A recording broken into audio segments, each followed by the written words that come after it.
Hello and welcome to Just Us Thinking. I am your host, Michael. And I'm your co-host, Rebecca. And I'm your sound guy, Mikey. And we have a new show. We have a special guest in the office. We do have a special guest today. We have Chad from the Proud American Patriot. Hello, everyone. How are you doing? How's it going? Long time no see. Yeah, it's only been, a couple days? Yeah, about that, yeah. So me and Chad go back quite a ways now, right? We do. So now I run Just Us Thinking. You started the Proud American Patriot. Correct. You were the guest on the first episode, and we'll have another one dropping here shortly. Well, that is true. Now, you are running a different format than I do. Yes. So I don't really go political on my show.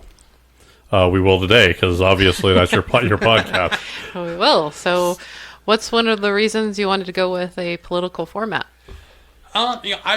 I've always liked politics. Going back to, and I'll date myself here some, going back to 1980 with the presidential debates with Reagan. It just sucked me in, and I have always liked politics since then. I find it fascinating. I find it incredible that people can be so blind to what's really going on and just follow the party line. To me, it's fascinating, and I think that people need to educate themselves more on what is actually happening out in the world. That is true, yeah. I want to say that's my biggest pet peeve, too. There's people just want to listen to someone say, hey, you should do this, and they're like, oh, okay. Which is why I really am against celebrity endorsing politicians. I can't stand celebrity endorsing politicians, athletes endorsing politicians, pretty much anyone outside of political knowledge endorsing politicians. And at this point, I don't even like them endorsing politicians, because the only ones they're going to endorse are the ones that they want. It's gotten to the point where political commentary, political news is no longer just the facts. It's everything has a political slant to it, and I'm going to give you the slant based on what I want you to think. At least that's the take I get on it from the media and everyone else. I've got my views, and I will share my views with people. You can like them or not, I don't care, but I'm going to tell you the world as I see it, the good, the bad, the ugly. I consider myself fiscally a conservative, and everything else, I'm pretty much libertarian. I think the government needs to stay out of our business. True that. I agree with that, too. As long as I'm not doing something that hurts someone else or infringes directly on their rights, the government has no business wondering what I'm doing. Right. I agree with that. They work for me, not the other way around. Well, you try telling them that. Yeah. That's crazy. So now you're going to go off of current events as well. So what are your thoughts on the Ukraine-Russia ordeal that's still going on? To be blunt, it's a clusterfuck. True. It's, when it first happened, when Russia first invaded Ukraine, I was all for us doing everything we could to help Ukraine and hold Russia off. As we're coming up on 2 years here, I think it'll be in February, it's almost looking like it's a money-making scheme for people behind the curtains. I forget who it was, but earlier this week it was someone, Secretary of Defense or another secretary, that had said, well, we need to take our equipment and give it to Ukraine so that they can fight Russia with it, and then we can buy more equipment. How does that... What the fuck? No. We already have good equipment that works fine. Only people that are making money on that is the defense contractors. Yeah, I mean... And guess who's paying for it? We the people. That just doesn't make sense. That's horrible, isn't it? So Wow. are you saying the same thing will happen with Israel-Hamas? Israel and Hamas is a little bit different. In one, Israel's been an established ally of ours for decades. Ukraine isn't necessarily someone that was one of our allies. They were a puppet state, weren't they? Well, they weren't even a puppet state. They were a buffer against Russia. They were a little bit of cushion before Russia got to Poland, Okay. who is our ally. Israel's been an ally of ours for decades. They're one of the few countries in the Middle East that can help stabilize that area of the country. And while the whole thing with Hamas is probably going to take months if Israel is allowed, and they shouldn't even be allowed to do what they want to do. It's their decision. It's just like when we went into the Middle East, into Afghanistan after 9/11. We didn't ask permission. We were attacked. We went and took care of business. Israel should be allowed to do the exact same thing. And if it takes them a couple of months, which if they do what I'm hearing they want to do, it is going to be several months for them to do it, to completely root out Hamas and all the tunnels that they have in the Gaza Strip. But they should be allowed to do it. And we've already got 2 carrier groups in the Mediterranean. So we're supporting them. We are flying drones looking for spots where they may have the hostages hidden. In the meantime, we're having some strikes against us from Lebanon and Syria, and I think the number, since this happened, I think the number was up to like 28 attacks from countries in the Middle East and little terrorist groups within the Middle East. And, it's unfortunately our commander-in-chief, his whole thing is, don't. Stop or else. Yeah. No, you know what? If someone attacks us, and there are people in his administration that have said it, if you harm an American, we will drop the hammer on you. All right, well, then damn it, drop the hammer on him and send a message. Exactly. Didn't he say the same thing with Russia? Just told them to stop. And Yeah. Oh, don't do that. No, stop. Yeah. Now, what are your takes? Do you think Putin's still alive or no? Oh, is that a rumor?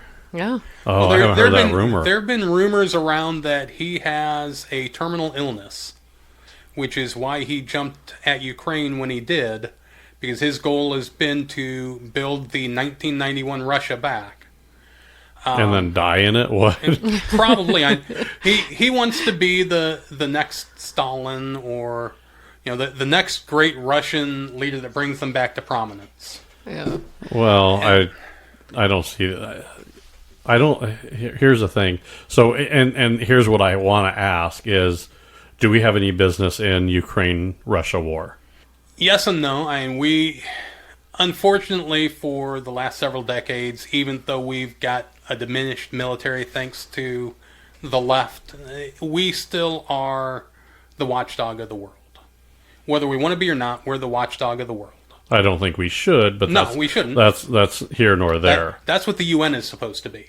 Well, but we supply more troops to the UN than any other country, hands down. The UN is also corrupt as any other country, hands down. So it's politics. What do you expect? Well, when you make Iran one of the heads of the Human Rights Division, that tells you something.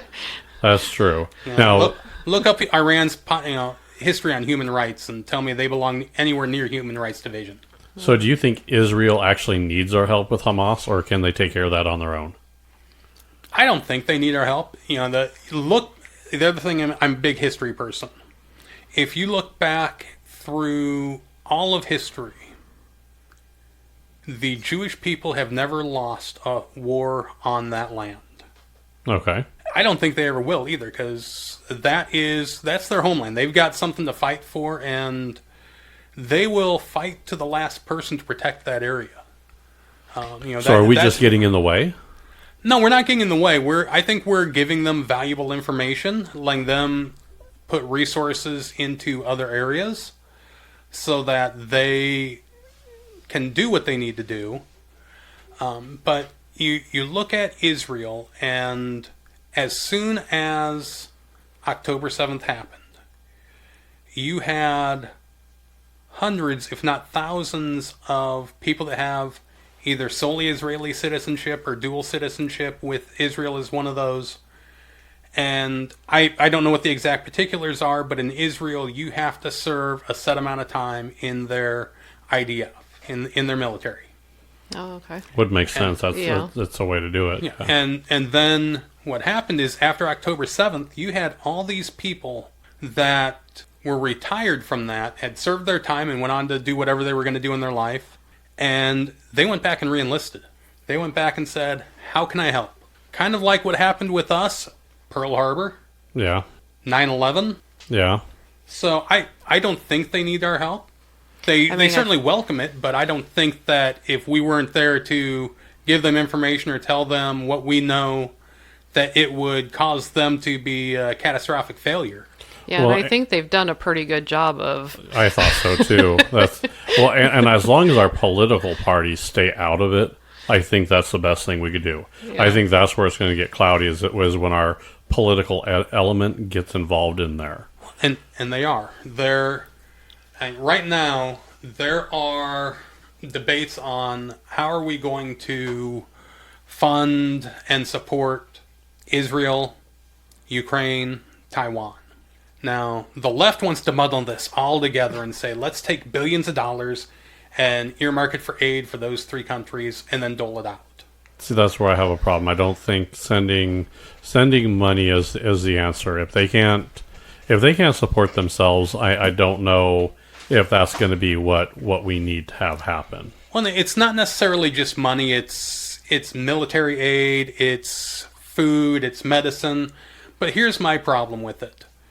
Those three aren't all equal in the eyes of how we viewed them prior to all of this happening. Well, that's true. Israel was a staunch ally. Taiwan was a very good ally in the China Sea. They are kind of our buffer against China. They help keep China in check. And Ukraine, well, it's a travesty what the Russian troops did in Ukraine. They aren't someone that we have a history with. Which is why the Republicans want to break it up and say, okay, well, let's get a bill for Israel, a bill for Taiwan, and a bill for the Ukraine. Which to me makes a lot more sense. Like that does. I mean, because lumping them all together, they split the pot three ways, and do they need to split the pot three ways? Right. At what point do you say, you know what, enough is enough? In Ukraine, do we not let it fall? Do we just say, you know what, fine? Can we concede? Russia could take half, and the other half goes to Ukraine, and can we stop it that way? I don't think so. Russia is power hungry, and like I said, Putin wants to get back to pre-1991. Well, and he's trying to get in bed with China, and he's in bed with China. He's in bed with Iran. He's in bed with North Korea. So those are kind of So what do you see the buildup here? Worst case scenario, World War III. That's worst case scenario. Mm-hmm. I can see that. So and I could see it being Russia, Iran. I don't know if Hamas would even be in that. Hamas would be slaughtered, I think, before then. Hamas is a terrorist organization. They're not a country. Not a country. I mean, they throw their lot in with that, but essentially your main players on the other side would be Russia, China, Iran, North Korea, potentially a couple other countries in the Middle East. Yeah, that would take over there. We gave up Afghanistan pretty quick. We gave that to a terrorist organization. We did. But that terrorist organization actually runs the country now. They do. They ran it before we went there too, and we just gave it back to them. We essentially took 20 years of sacrifice of our brave men and women, billions and billions of dollars, and for nothing. Nothing's changed there. We could have helped set something up in place there and kept the Taliban out. Instead, Biden did a rush job, put a big neon sign saying we're leaving in this date, which directly resulted in the death of 13 service members in a bombing at the airport there. One of which went to the same high school I did. Oh wow! Yeah, it's Biden over and over again has proven his incompetence. His military leaders told him prior to the pullout in Afghanistan not to do it this way. It's going to be a mess. You're going to sacrifice Afghani lives. You're going to sacrifice American lives. It's going to be a clusterfuck.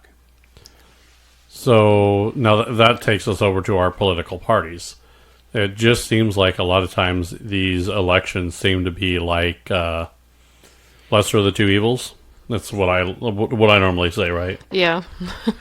Unfortunately, that's what it's become, and I'm going to get into this in an upcoming podcast may be released before this one, but where I talk about the parties a little bit, and really we don't have a choice anymore. There's dumb and dumber, Yeah. incompetent and more incompetent, because the idea of politics has become a job. It's become a career. If you go back into the history of this country, politics wasn't meant to be a career. It was meant to be your civic duty. Right. Where, when you go back to when this country first started, you had someone that had a farm, or they had an inn in a city, or they were a cobbler, or they were a blacksmith, or whatever it was that they were. They put that aside for a set amount of time to go serve in Congress or serve as president, whatever it was, and hoped that their family could make it and keep whatever it was they had back home afloat while they were gone. Well, see, and I remember stories of Daniel Boone doing that. Daniel Boone would go serve. Him and Andrew Jackson had a rocky relationship, so Very rocky. he would leave. He'd go back to do what he normally did. Then he would come back and serve, and then he left again. Then he would come back and serve Congress, and then he went on the campaign for the Alamo, and that, of course, that was the end of Right.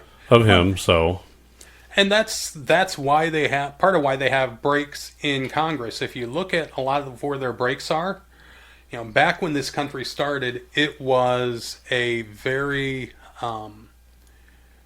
rural country. There were cities, but most of it was farmland. Most of the people in the country were farmers of some sort. So if you look at when they had the breaks in Congress, they match up real well with planting and harvesting season. well, kids, school breaks match that as well. Right. You got spring break that was a couple weeks off so they could go help with the crops, and then summer was when they would help on the farms. Mm-hmm. And then, of course, there's nothing really to do in winter. Well, you get into fall and you get into harvesting season, and even now you look at my girls just had a week off, or almost a full week off for teacher conferences and in-service and this and that, but ties right into when harvesting season is, Right. or a lot of when harvesting season is, and depending on the crops and exactly where you are in the country. And Yeah, so that's what Congress's breaks were originally supposed to be, so they can go back and get some things taken care of. Now they go on, there's nothing to take care of for them anymore.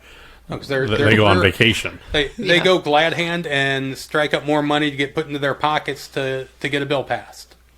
Yeah, I'm still a firm believer that every politician should have a jacket. I call it their NASCAR jacket, and they should have all of who sponsors them on their jacket. Yep. Well, and at this point, I think that unfortunately this country is so far gone, so far divided, because if the right says it's blue, the left says it's red. If the left says it's green, the right says it's black.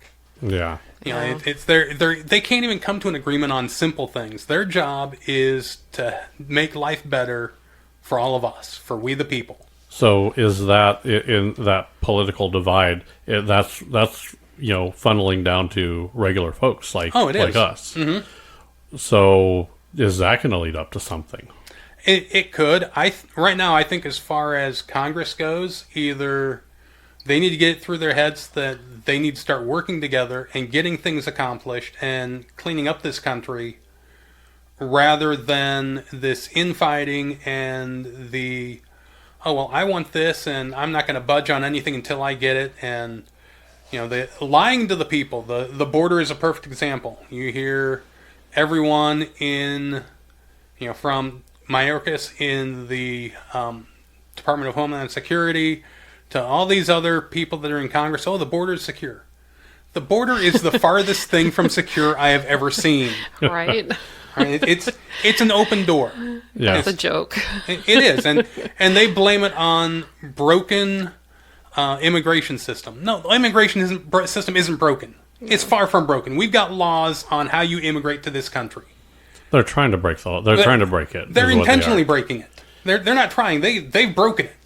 Biden is on pace for more than 10 million illegal aliens coming into our country in his term. So here's my problem with the border. Here's my biggest issue. So of course Mexico's is where they're coming from. Everything's funneling up through there. So why does it that if someone comes up through Mexico, crosses illegally, they get sanctuary. They get all these freebies and handouts and everything. But if you wanted to come from another country that's far away, that can't happen. Well, they're coming from countries that are far away. They're coming from Venezuela. They're coming from the Middle East. They're coming from China. They're funneling through Mexico. Are they funneling through there? So, but if you want to do it correctly and you want to go through the correct path and apply for a visa and go through the correct path, you're actually going to end up taking longer to do it because of the influx of people coming over illegally. Well, because we have to do something with that, right? That's probably slowing it down, but we've got laws in place that you have to do A, B, and C to come to this country. Right. Here's a perfect example. If you reside in Colombia, all right, if you're a citizen of Colombia, and you want to come to the United States for pretty much whatever reason, let's just say you've got family here and you want to come visit them. Okay. You want to know how long the wait is? How long? At least 2 years. Why is it so long? Wow. I don't know. But in each country, it's a little bit different on the time frame.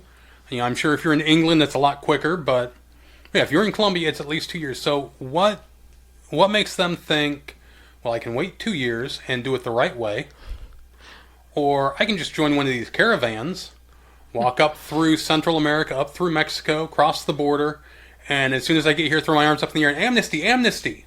Yeah. And I get probably a place why to it stay. takes two years to get done. Because, like I said, we have to deal with the people here now.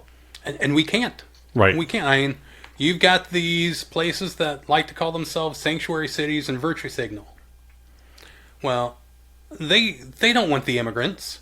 Look at New York. New York's complaining that they're getting immigrants sent there and they don't have place for them, and this, that, and the other, and it's costing them too much money. Well, you know what? Tell your Democratic leadership thank you, because they're the ones that are doing this to you. Isn't it costing Texas the same amount of money? Oh yeah, and they're saying, well, this is, these people should stay in Texas. Why should Texas have to deal with it? They don't want them. They're the ones that are trying to close down the border. So Right. Texas has to bear the brunt of it because the other cities don't? Yeah, that's what they think. They want to be able to virtue signal and say, we're a sanctuary city. We'll take the illegal immigrants until it comes time to do it. Look at what happened with Martha's Vineyard.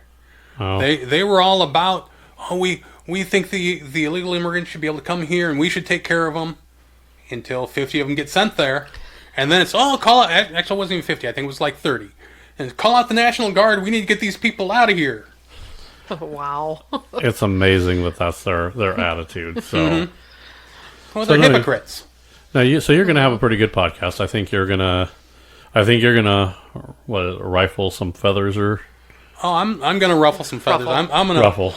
You're thinking pew pew. We'll yeah. talk about that later on my show. But I'm going to probably piss some people off, and you know what? Get over it. Like I said, I'm going to tell people my viewpoint. You can like it, you can hate it. I don't care. But I've gotten to the point where I've just got too much on my mind with what's going on that I can't keep quiet about it anymore. Yep, and we all have the freedom of speech, so Yes, That we is do. true. go for it. So now you are the Proud American Patriot podcast. Right. You have a Facebook page, same name. Yep. What's your email address?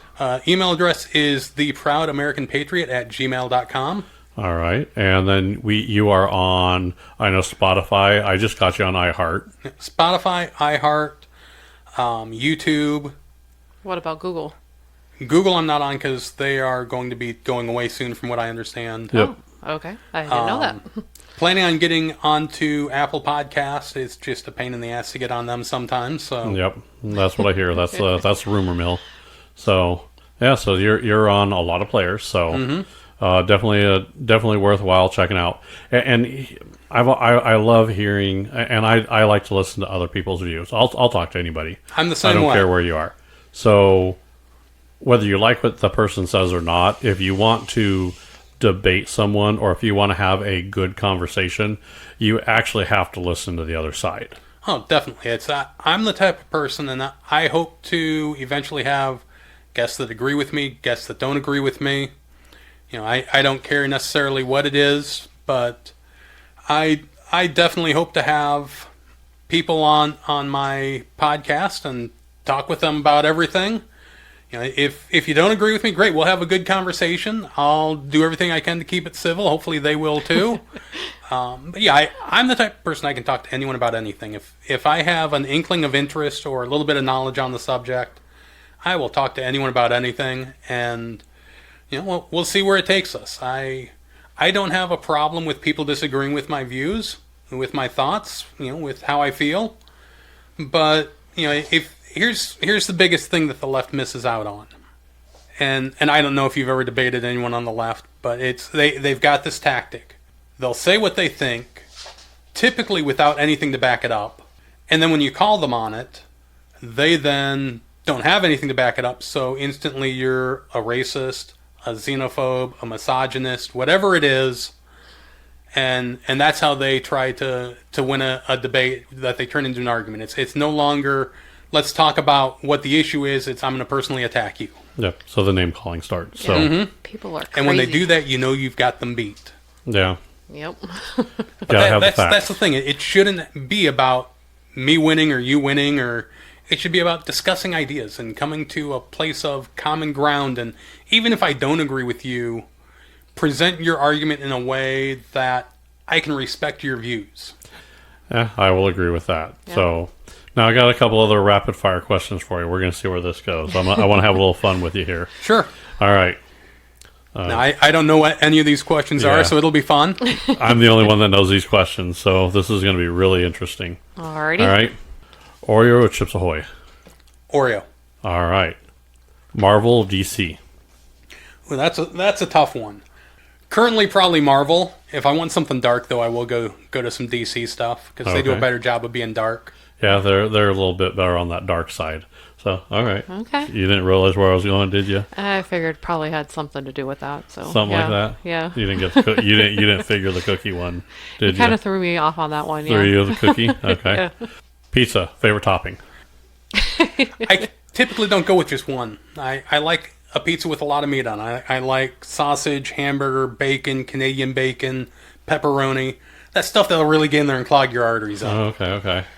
Iron Man or Captain America? Oh, another tough one. Yeah. They're both great patriots, but I have to go with Captain America. Oh. He was the original one. He was. I'm always team Captain America. I was team Iron Man. Yeah. So here's one for you. Yeah. And this might be a trick question. Okay. 223 or 556? Wow. Probably 556 has more versatile. As long as you have something can shoot it. Just a tip for all of you out there: if you do have an AR, look at the barrel, make sure it says 223/556. If it doesn't, don't put 556 down it. Actually, I think with I'm trying to. Now you're going to cause my memory. If you're shooting a 308 or 762. 762, as long as your barrel says 308, you could shoot the 762. If your barrel says 556, you could shoot both 223 and 556. Well, and if it just says 223, Don't shoot. technically you can shoot Yeah, you 556, can but you can blow up your rifle. No, it's Well, damage your barrel. and I only remember this because it's backwards on those. So if your barrel says 223, do not fire 556 in it. There's a little too much powder in there, and that will cause barrel explosions. Listen, if you're going to do it, I'm okay with that. I would like to be a distance. I would like to video it. I believe you might make a Darwin Award. Just the way it is. A barrel that says 223 will fire a 556, but don't do it. Yeah. Bad things can happen. It can technically fire. It may go off, and you may get lucky, or you may split your barrel, or kind of crazy. Is there a way to try this now? Oh, There Other is. than the. there's videos. Okay. Yeah, there's a lot of people that watch videos. Okay. If you have a shoulder rifle, make sure you or a long gun. Make sure you dig it in your shoulder. Yeah. Don't float that. And also, Not unless you don't, want a real sore shoulder the next day. and don't float it, and then put your eye right up the I scope. the scope. Yeah, that'll be a bad thing.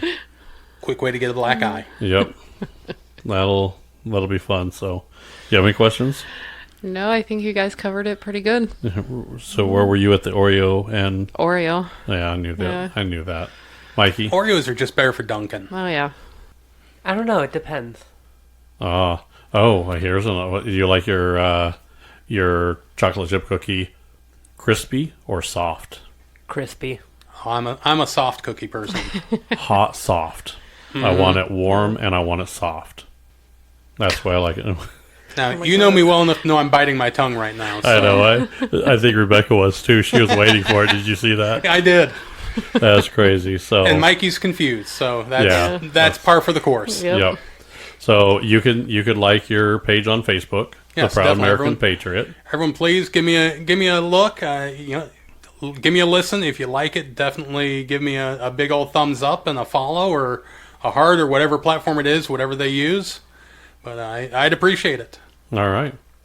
Well, I think we covered a lot here. So We did. now we could have a little fun. We covered the platform. So you're really team Captain America. Yeah, the Proud American Patriot. No surprise, Captain America. I love Iron Man for his ingenuity and everything he does, but when it comes down to it, Captain America was the first Avenger. He was. Don't get me wrong. I like Captain America. The problem with Captain America and Iron Man, those two kind of went heads to head quite a bit.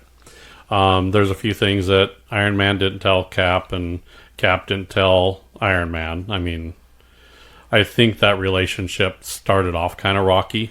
Yeah.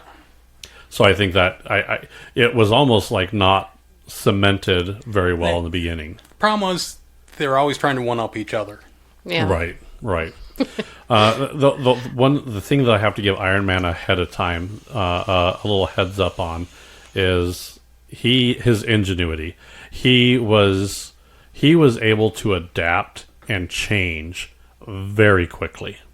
He saw a problem. No matter what happened with it, he's like, I can make that better. I don't see that in Captain. That's because Captain America didn't have to adapt and change. He had it all right there. There was not. I guess there's not very. He's not a very multi-dimensional character. I think. He has his. Yes, I'm Captain America, and that's what I'm going for, and I have a strength and a frisbee. Yeah, but that's a hell of a frisbee. Yeah, it is a hell of a frisbee. Big frisbee. It's a big frisbee. So, what do you think about the new Captain America?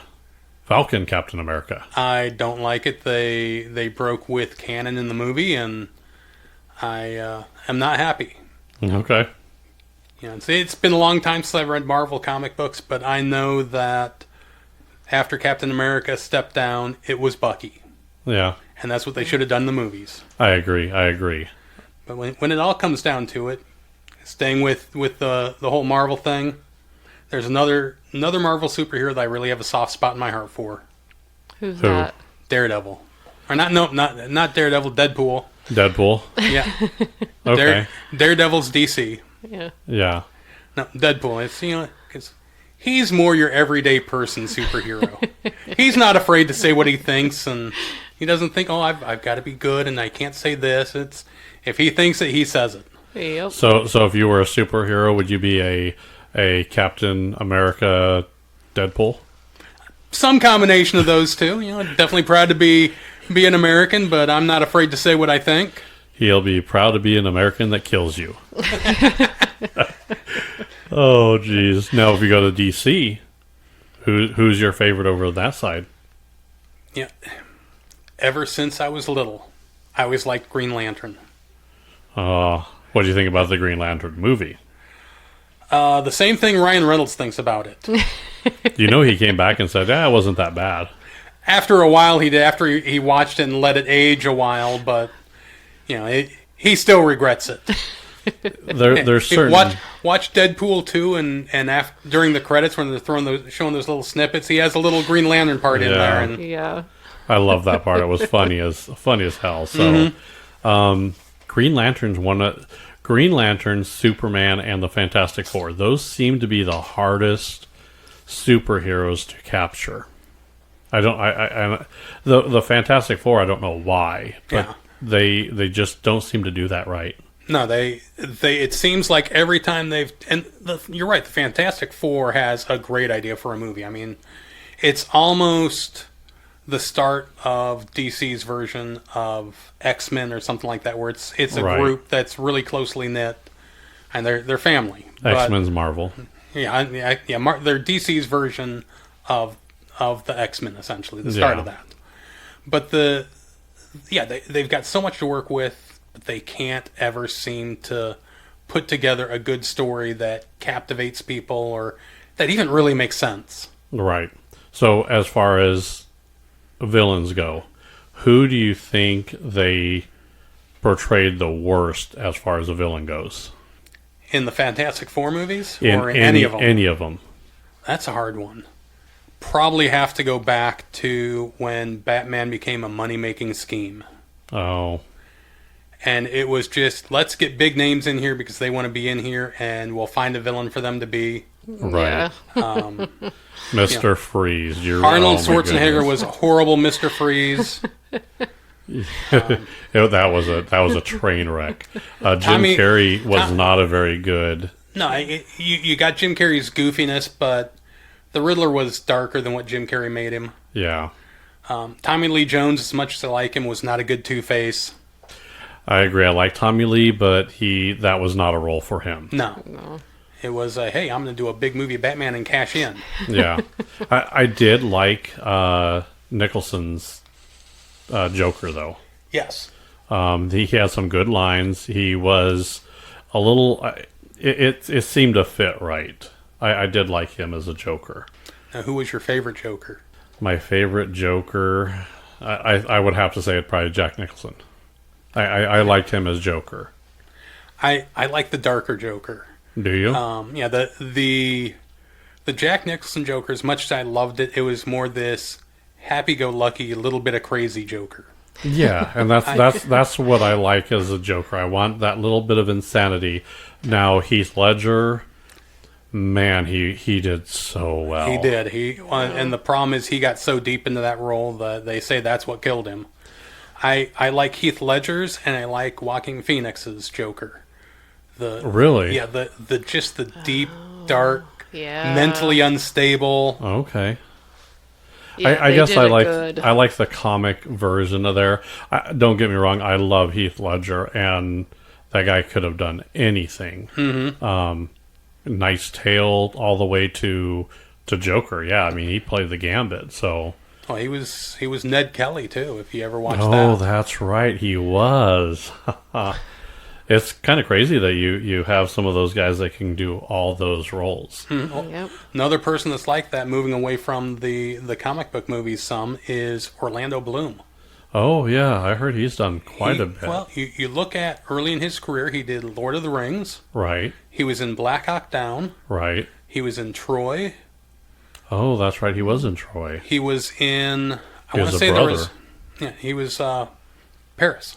Yep, Paris, the brother of Achilles. No, not Achilles. He's the one that shot. Oh the no, arrow. he was the brother of the other side. Yeah, Yeah. that's right. I- He's the one that got with Helen of Troy. Yeah. Can't. Yeah, I want you to got say. my vote there. I want to say there was a western he was in, and while we're talking movies, I'll give a plug to a movie that I watched last week that Orlando Bloom was in, The Outpost. Oh, okay. If you have not watched that movie, go and watch it. It gives you a grittiness that I haven't felt in the movie since parts of Saving Private Ryan, where Okay. you almost feel like you're there just because of how they're doing the camera angles and everything shaking. But more important than that, after the movie, watch the credits because they have interviews with real people. It's based on a true story. Okay. It's based on an outpost in Afghanistan that never should have been there. It was in a valley, so it's completely indefensible. Just a horrible place to decide to set up shop. So, who do you think is the most versatile actor Hold out on, there? let me get back to Okay. this movie here real quick because this movie it made me feel something. That's what she said. Yes, it was. But no, the credits, they have interviews with the actual people that were there. Really? Mm-hmm. Okay. And this is, and I'm trying to remember what they said in my history, but the percentage of awards given to the people that were there is one of the highest in history. And it's also, I think it's the only battle that we have had where 2 surviving people got the Medal of Honor. Oh, wow. So it's It's called The Outpost? The Outpost. It's Okay. it's on Netflix. I don't know where else it is, but yeah, it'll move you. It'll make you feel things. It starts off a little bit slow, but they have to kind of tell the story of it, and I think I've seen it, but I'm going to rewatch it because I do that.